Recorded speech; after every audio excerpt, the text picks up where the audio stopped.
A lot of chaos yesterday. We know that some kids were on lunch, which gave them more freedom and access to hallways and outdoors.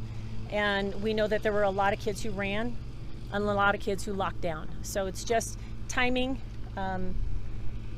It was just chaos, and I don't think that that's avoidable when you have something like this ever.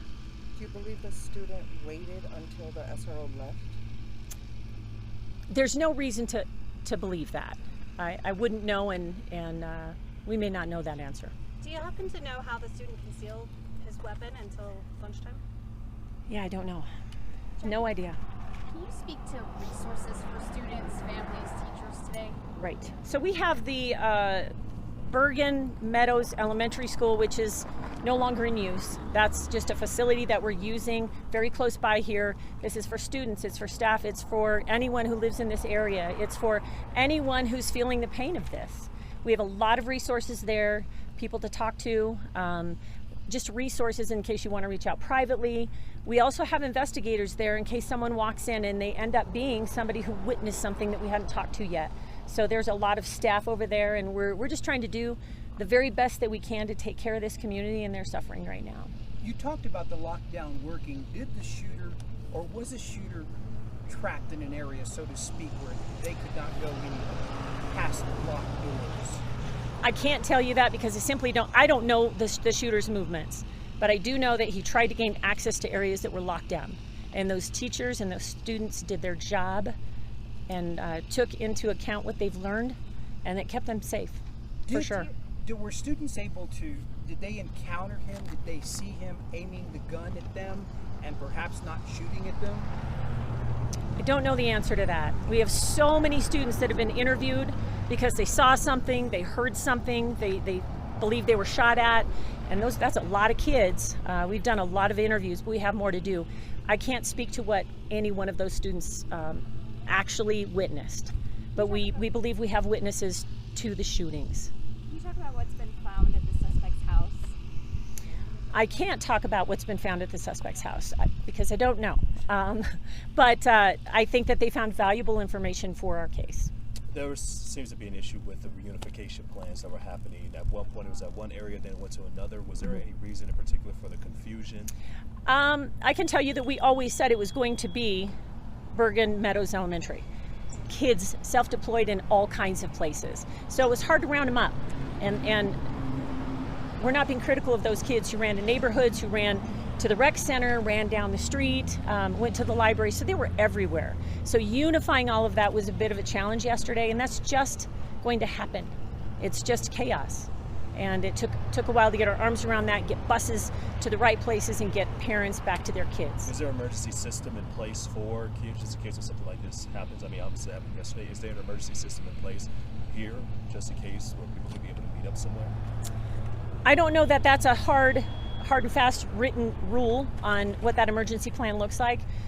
They have to be fluid because every situation is different, and what might work today may not work next time. So it's just probably the framework is there, but we have to adjust to the kids and the parents who ran. Jackie, And I'm sorry, not the parents, the students. Have investigators made contact and spoken with the suspect's family, parents, guardians? Yes, our investigators have been in touch with the suspect's family. Close contact. What was the Have route? they spoken to investigators? Yes, they have. What was the route that this young man took inside the school? Great question again. I, as the PIO, do not know that. Our investigators have a really good understanding of how he moved about inside the school because we have great surveillance video, but I don't know that. Follow-up question to that, the amount of time that passed. I know yesterday you guys were saying it was really a matter of minutes since you learned about it to get here. Do you have an idea now about how long he was in the building doing this? Oh, another great question. It's a good question. I'm really sorry. I don't know how long he was in there. Okay. We got those calls so quickly starting at 12:24. It became very, very serious as the 911 calls flooded in. And that's all we need to know, that this isn't a swatting call. This is more than that. And that's why the resources that came up here as fast as they could, safely. And we were in that school very quick. And clarification about inside, outside. Of our Mm-hmm. 2 victims who were in the hospital, one was Yeah. shot outside, one was shot inside. Is that correct? That is correct. One victim shot inside, one victim shot outside. And I know you're not a doctor. Can you speak at all about what kind of injuries, like location of gunshots? Can you speak at all to the number of shots these kids took? I don't know that. I'm hoping we need to let these families the victim families just adjust to what they're dealing with today. So we're really trying to be protective of our victims right now by not giving out too much information. So maybe tomorrow and the days that come. I'll follow up to the SRO question, and forgive me if you've already answered this, but should have an SRO been there? I know you said they left to do something. It sounds like it was okay for them to do that. Sure. But was that SRO following department policy, school policy, when they left the campus? Yes. The SRO that was sharing responsibility of Evergreen High School is allowed to come and go. He can go to lunch. He might have to handle something in the parking lot, and he might be cover on something that's happening in the neighborhood or up in the Evergreen area, a cover car for that. So no, he did not do anything wrong. Thank you for that. You're welcome. What happened when law enforcement did make contact with the shooter? You said they got to him in about 5 minutes. Right. What happened? Could have even been less than that. That's just kind of an estimate. I'd like to tell you more about that, but I need to get permission to do that.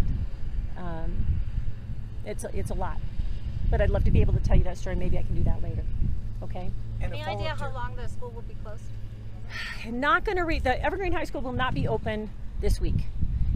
It's a guesstimate, maybe next week. We have a lot of work to do, and probably a few things that they'd like to do aesthetically to make that just a more healthy environment for the kids and the teachers. So I just don't know. Was there body-worn camera video that will show at some point the officer's encounter with the shooter? Yes. It was. I don't know that it will be released right now.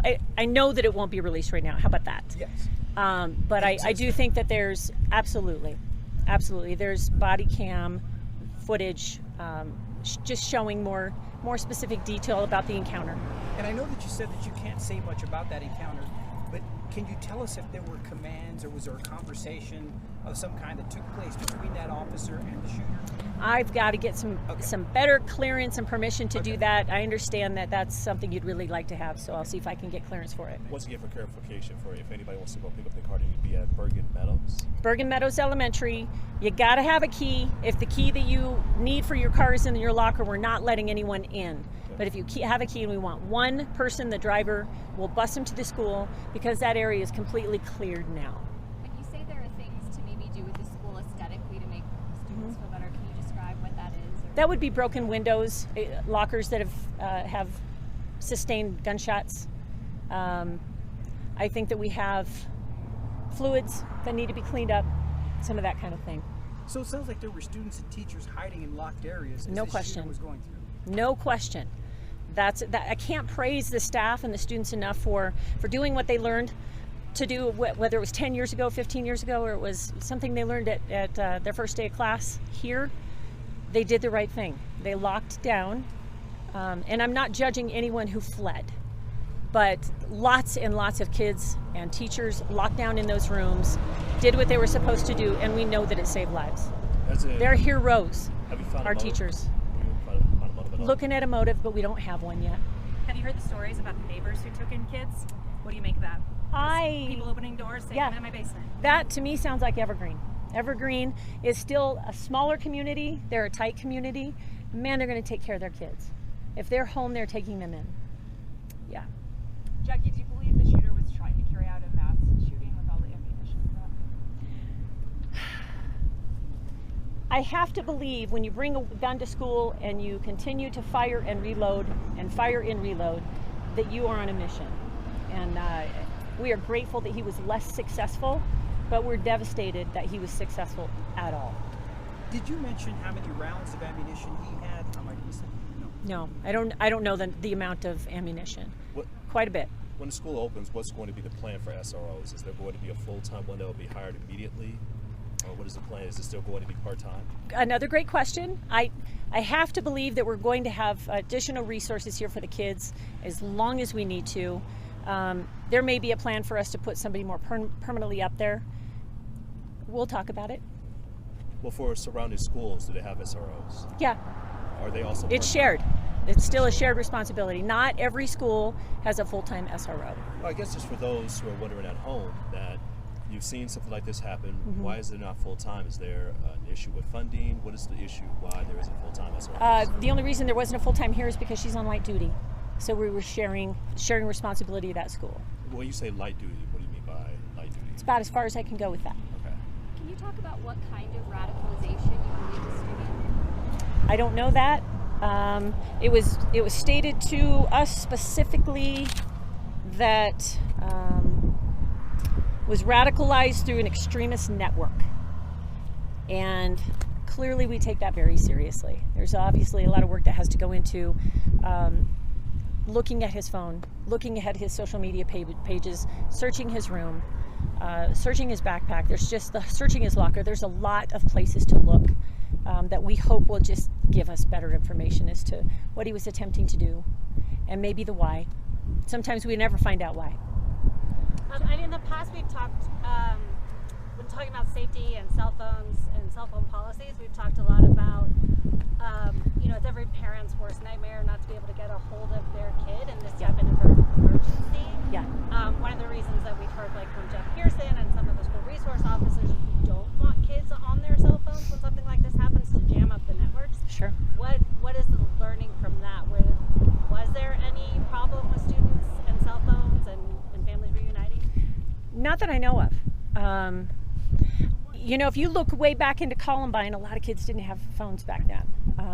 And the chaos that creates when you can't connect with your child. And we know that today, you're hard pressed to find a child who doesn't have a phone. And I know a lot of kids reached out to their parents, so there was immediate relief, but hearing your kid is okay isn't enough. You need to hold your child. So it was still working really hard to get them connected. And Jackie, any words of encouragement, or I guess for those families who were there yesterday? We saw so many of them who were rightfully so torn, kids shaken as well. We will do what we can as a community to heal from this. It really sucks that we're here again. We've had our fair share of school shootings in Jeffco.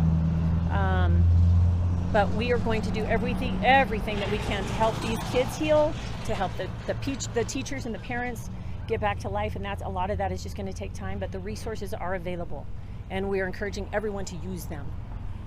Clarification point again, how would you characterize, so we're very clear on the parents' involvement in this family's involvement in this investigation? Are they under investigation themselves? Are they cooperative?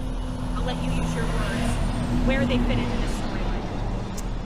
We are in contact. You're talking about the suspect's parents. Family, parents, I assume is the right word here. They have been cooperative. Are they under investigation for any reason? I think everything is on the table when it comes to looking at this investigation and where it leads us. And I think that they're aware of that as well. But we have not run into a roadblock with this family.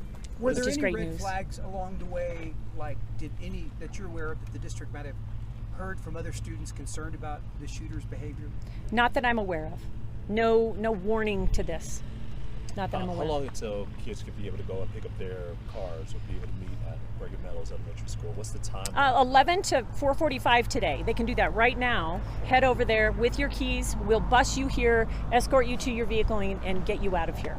There'll be another push later on for the other side of the school, and then there'll also be the need to get these kids and these teachers back in the classroom to get their books, to get their cell phones, to get their purses, and all the stuff that got left behind as a result of the shooting. So there'll be an opportunity for us to get the school open for those that need to get in there to get their personal property. When would that be?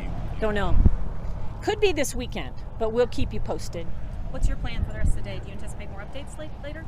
I just have a whole bunch of new questions that you guys asked. So I'm going to go back and see if we can help shed light in that way. And if we can, I don't want to bring you all together to say nothing. So if we have something substantial, we're going to get back together and it will be here. All right. Thanks for your patience. Thank you, Jeff. All right. Thanks, Take care. You bet.